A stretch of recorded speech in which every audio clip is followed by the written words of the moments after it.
എന്നോടൊരിക്കൽ ഒരു 3-4 ചെറുപ്പക്കാര്, ഇപ്പോഴൊന്നും അല്ല കേട്ടോ, അന്ന് എനിക്ക് വണ്ടി ഒന്നും ഉള്ള സമയമൊന്നും അല്ല, ഞാൻ ബസ്സിലൊക്കെ യാത്ര ചെയ്യും, ഇപ്പോഴും ഞാൻ ബസ്സിൽ യാത്ര ചെയ്യും. അങ്ങനെ ഞാനൊരു ബസ് സ്റ്റോപ്പിൽ നിൽക്കുമ്പോഴാണ് ഒരു 3-4 ചെറുപ്പക്കാരനോട് പറഞ്ഞ്, വടവാതൂർ പ്രസംഗിച്ച ആ സാറല്ലേ? ഞാൻ പറഞ്ഞ അതെ.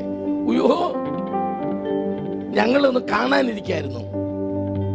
ഞാൻ പറഞ്ഞു കണ്ടോ? അതല്ല, ഒരു ചോദ്യം ചോദിക്കാനാ.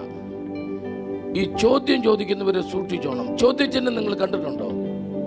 ഒരു കൊളുത്തും അടിയിലൊരു കുത്തും. അവനൊന്നി കൊളുത്തും അല്ലെ കുത്തും.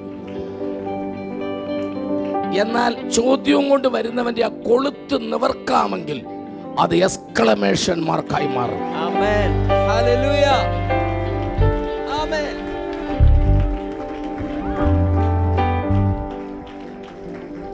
ആ ചെറുപ്പക്കാരൻ മാന്യമായ രീതിയിൽ എന്നോട് ചോദിച്ചു, സാറ് പ്രസംഗിച്ചത് ഞങ്ങൾക്ക് മനസ്സിലായി. ആ സ്റ്റേജിൽ കിടന്ന സാറ് ഞങ്ങൾക്ക് മനസ്സിലാകാത്ത കുറെ ഭാഷ പറഞ്ഞായിരുന്നു. ഇവിടെയും കുറെ തുള്ളിയും ചാടിയൊക്കെ പറഞ്ഞായിരുന്നല്ലോ. അപ്പൊ ഇത് ഓൺലൈനിൽ പോകുന്നതുകൊണ്ട് അത്യാവശ്യം ചിലർക്കൊരു സന്തോഷത്തിന് വേണ്ടിയായി ഇത് പറയുന്നത്. ആമേൻ. കുറെ ഭാഷ സ്റ്റേജിൽ കിടന്നിങ്ങനെ പറഞ്ഞായിരുന്നു. അതെന്തുവാ? ഞാൻ പറഞ്ഞു അന്യഭാഷ. ഞങ്ങൾക്ക് മനസ്സിലായില്ലല്ലോ, അതുകൊണ്ടാണ് ഞാൻ അന്യഭാഷ എന്ന് പറഞ്ഞത്. അല്ലേ, ഞാൻ സ്വന്തം ഭാഷ എന്ന് പറഞ്ഞല്ലോ, മാതൃഭാഷ എന്ന് പറഞ്ഞല്ലോ. പിന്നെ സാറേ അത് ഞങ്ങൾക്കൊന്ന് പറഞ്ഞു തരാമോ? ഞാൻ ചോദിച്ചു, ബൈബിളിൽ 3 ഇതിനെക്കുറിച്ച് പറയുന്നുണ്ട്. അതിൽ 1 കൊരിന്ത്യർ 13 ദൂതന്മാരുടെ ഭാഷയിൽ സംസാരിച്ചാലും സ്നേഹമില്ലെങ്കിൽ ഒന്നുമില്ല. അങ്ങനെ ഒരു ഭാഷയുണ്ട്. പിന്നെ ബെൽഷസ്സർ മഹാരാജാവിന്റെ ഭിത്തിമേൽ എന്റെ സ്വർഗ രാജാവ് തന്റെ വിരൽ കൊണ്ടെഴുതി മേനെ മേനെ തെക്കേൽ ഊഫർസീൻ. ആ രാജ്യത്തെ ഒരു ബുദ്ധിമാനും അത് വ്യാഖ്യാനിച്ചില്ല. ദൈവത്തിന്റെ ഭാഷ. അപ്പോൾ ദൂതന്മാരുടെ ഭാഷ, ദൈവത്തിന്റെ ഭാഷ. പെന്തക്കോസ്ത് നാളിൽ യേശുവിൻ്റെ ശിഷ്യന്മാരും ജനങ്ങളും ആത്മാവിൽ നിറഞ്ഞപ്പോൾ അവർ സംസാരിക്കാൻ തുടങ്ങിയ ഭാഷ 18 രാജ്യങ്ങളിൽ നിന്ന് വന്നവർ ഞെട്ടിപ്പോയി. ഇവർ ഗലീലക്കാരല്ലോ, നമ്മുടെ ഭാഷകളിൽ ഇവരിങ്ങനെ സംസാരിക്കുന്നത് എങ്ങനെ? ആമേൻ, ഹല്ലേലൂയ. ഇവർക്ക് ലഹരി പിടിച്ചിരിക്കുന്നു. ആമേൻ, സ്തോത്രം. ഞാൻ ചോദിച്ചു, ഇങ്ങനെ 3 ഉണ്ട്, ഇതിലേതാ നിങ്ങൾക്കറിയണ്ടേ ചോദിച്ചു. അവര് പറഞ്ഞു, മേനെ മേനെ വേണ്ട, ദൂതന്മാരുടെ ഭാഷയും വേണ്ട. ആ പെന്തക്കോസ്ത് നാളിലെ, അത് ലോകത്തിലെ പല രാജ്യങ്ങളിലെ ഭാഷയാ. അതെങ്ങനാ പറയാ? സാറേ, ഈ നമ്മൾ കേരളീയരാണല്ലോ. അവരെന്നോട് പറയാ നമ്മുടെ മാതൃഭാഷ മലയാളമാണല്ലോ. ഞാൻ പറഞ്ഞു അതെ. ഈ അന്യഭാഷ എന്ന് പറയുമ്പോൾ മലയാളം അല്ലാത്തതെല്ലാം അന്യഭാഷയല്ലേ? 100%. നിങ്ങൾ 1ാം ക്ലാസ് ജയിച്ചു. ഇനി 2ലോട്ട് കയറിയാൽ മതി. ഹല്ലേലൂയ. മലയാളം അല്ലാത്തതെല്ലാം അന്യഭാഷയാ. അപ്പോഴവരെന്നോട് പറഞ്ഞു, പാസ്റ്റർ, ഞങ്ങൾ ഈ പല സ്ഥലങ്ങളിൽ പോയി ഞങ്ങൾ ഈ പ്രാർത്ഥനയിലൊക്കെ കേട്ടിട്ടുണ്ട്. അപ്പം ഞാൻ ചോദിച്ചു, ഇന്നത്തെ പ്രാർത്ഥനയിൽ നിങ്ങൾ പങ്കെടുത്തായിരുന്നോ? കൺവെൻഷനും പങ്കെടുത്തു. എവിടെ നിന്ന് പങ്കെടുത്തു? ഞങ്ങൾ ആ റബ്ബറും തോട്ടത്തിലുണ്ടായിരുന്നു. മതി, റബ്ബറും തോട്ടത്തിൽ നിന്നാണെങ്കിലും പങ്കെടുത്തല്ലോ, അത് മതി. സ്തോത്രം. ഞാൻ ചോദിച്ചു, എന്നിട്ട് നിങ്ങൾക്കൊന്നും മനസ്സിലായില്ലേ? ഇല്ല. കാരണം ഞാൻ പറഞ്ഞു, അവിടെ ഹിന്ദി പറഞ്ഞു, ചിലര് തമിഴ് പറഞ്ഞു, ചിലർ അറബി പറഞ്ഞു, ചിലർ ചൈനീസ് പറഞ്ഞു. അവർ പറഞ്ഞു ഇല്ല, അങ്ങനെ ആരും പറഞ്ഞില്ല. ഞാൻ പറഞ്ഞു, പറഞ്ഞാലോ? പറഞ്ഞാൽ ഞങ്ങൾക്ക് മനസ്സിലാകും. ഞാൻ നിങ്ങൾക്ക് ഏത് ഭാഷ അറിയാം? ഞങ്ങൾക്ക് തമിഴൊക്കെ അറിയാം, ഭാഷ ഹിന്ദി അറിയാം. ഇദ്ദേഹം 15 കൊല്ലം സൗദി അറേബ്യയിലായിരുന്നു, പുള്ളിക്ക് അറബി അറിയാം. ഞാൻ പറഞ്ഞ അന്യഭാഷയല്ല, ഇങ്ങൾക്ക് അറബി അറിയാമെന്ന് പറഞ്ഞതുകൊണ്ട് ഞാൻ 2-3 വാക്കുകൾ പറയാം, എൻ്റെ അർത്ഥം പുള്ളി പറയണം. എന്താ? അൽ തൗറാത്തിൽ അൽ ഇഞ്ചിൽ അൽ സബൂർ ലദാഫി ജിബില ഫി കുല്ലു മദാഫി കുല്ലും ഫി ഷുഖിൽ ഖന്ദ ലംസഫി ബറഫി കലാസ അൽഹംദുലില്ലാഹി റബ്ബിൽ അലമീൻ അർറഹ്മാൻ അർറഹീം മാലികി യൗമിദ്ദീൻ ഇയ്യാക നസ്തഈൻ റസൂൽ കരീം സല്ലല്ലാഹു അലൈഹി വസല്ലം ബിസ്മില്ലാഹിർ റഹ്മാനിർ റഹീം. കൗമയൊന്നും അല്ല കേട്ടോ, അവർക്ക് മനസ്സിലാകാൻ വേണ്ടി പറഞ്ഞതാ. ഞാൻ ബാങ്ക് വിളിച്ചെന്നൊന്നും പറഞ്ഞ് ബഹളം ഉണ്ടാക്കല്ലേ. പിന്നെ ആ 15 കൊല്ലം സൗദിയിലുണ്ടായിരുന്ന ആ പുള്ളി എന്നോട് പറഞ്ഞു, അത്രയും കട്ടുകൂടി അറബിയൊന്നും ഞങ്ങൾക്കറിയില്ല. അസലാമു അലൈക്കും വാ അലൈക്കും മുസലാം എന്നെ കല്ലമ്മ അറഫ് കല്ലി വല്ലി കുല്ലു തമാം. എന്റെ ചേട്ടാ, ഈ അന്യഭാഷ പറയുന്നൊരു രാവിലെ മുതൽ കുല്ലു തമാം എന്ന് പറഞ്ഞുകൊണ്ടിരിക്കാൻ പറ്റുമോ?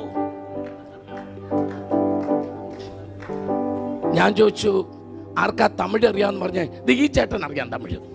ഓ, ஜாதி விரண்டொழிக்க வேரில்லை சாற்றுங்கால் நீதி வலுவாய் நேதினியில் நெறிமுறையில் இட்டார் பெரியார் இடாதார் இடிகுளத்தோர் பட்டாங்கில் உள்ளபடி வரியார் கொன்றி வருவது ஈகை மற்றெல்லாம் குறியதற்கு நீரை துடைத்து கற்க கசரதே கற்றதே கற்றபின் நிற்க அதற்கு தக. അവർ ചോദിച്ചു, പാസ്റ്റർ ഇത് തമിഴാണോ? അത് ശരി, ഇതാണ് വള്ളുവർ പറഞ്ഞ തിരുവള്ളുവർ പറഞ്ഞ അമേൻ തമിഴും ഇളങ്കോവടികൾ പറഞ്ഞ ചിലപ്പതികാരം എന്ന തമിഴും. ഞങ്ങൾക്ക് അങ്ങനത്തെ തമിഴ് അറിയത്തില്ല. പിന്നെ എങ്ങനത്തെ അറിയാം?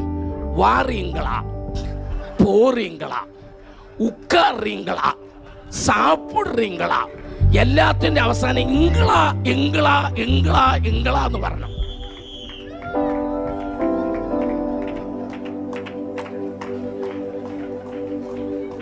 അഭിഷേകത്തിൽ നിറഞ്ഞുള്ള ആൾ ആരാധിക്കുമ്പം വറിങ്കള പൊറിങ്കള വറിങ്കള അങ്ങനെ പറഞ്ഞുകൊണ്ടിരിക്കാൻ പറ്റുമോ? എടാ, നിനക്ക് അറിയാവുന്ന തമിഴിൽ പറയണം അന്യഭാഷ. ഞാൻ ചോദിച്ചു, ഹിന്ദി ആർക്കറിയാം? ഞാൻ പറഞ്ഞു, ഹിന്ദി ഈ പുള്ളിക്ക് അറിയാം. ഞാൻ ഒരു ഹിന്ദി പറയാം. क्योंकि परमेश्वर ने संसार से ऐसा प्रेम रखा कि अपना एक लवत पुत्र दे दिया, जो कोई विश्वास करे नष्ट न हो परंतु शाश्वत जीवन पाया. അതെന്തോ ഹിന്ദിയാ പാസ്റ്ററെ? ഞാൻ പറഞ്ഞു, അവേ യൂന ത്രൺക സോല എന്ന് പറഞ്ഞാൽ യോഗന 3:16 ഉള്ളു, പേടിക്കണ്ട. അവനൊരു ചുക്കും മനസ്സിലായില്ല. ഞാൻ ചോദിച്ചു, ഇതാരൊക്കെ ഹിന്ദി അറിയാമെന്ന് പറഞ്ഞേ. അത് ഈ ചേട്ടനാ. എന്തോ ഹിന്ദി അറിയാം? ക്യാ ഹേ കോൻ ഹേ, കിധർ ജാത്താ ഹേ, സോത്താ ഹേ, പീത്താ ഹേ, ഖാത്താ ഹേ, ഫിർ സോത്താ ഹേ.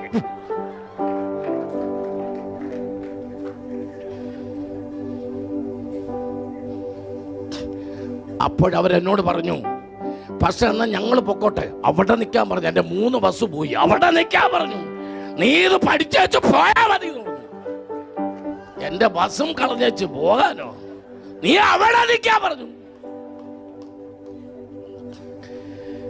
ഞാൻ അങ്ങോട്ട് ചോദിച്ചു, മലയാളം അറിയാവോ? അവര് പറഞ്ഞു, ശവത്തെ കുത്തരുത്, കുത്തും.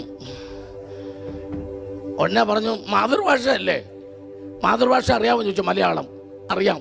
പറയട്ടെ, ഒരർത്ഥം പറയാവോ? നക്ഷത്ര നക്ഷത്ര വിപക്ഷ പക്ഷ ലക്ഷ്യങ്ങളും തൽക്ഷണമത്ര കണ്ടാൽ. ഉടനെ പറഞ്ഞു, പക്ഷേ ഇച്ഛ ഇല്ലാതെ പറ. മാതൃഭാഷയ്ക്കകത്ത് 2 ഇച്ഛ കയറിയാൽ അർത്ഥം അറിയാത്തവൻ നീ എന്തിനാ ഈ അന്യഭാഷയുടെ പുറകിനെ നടന്ന് ബഹളം ഉണ്ടാക്കുന്നത്?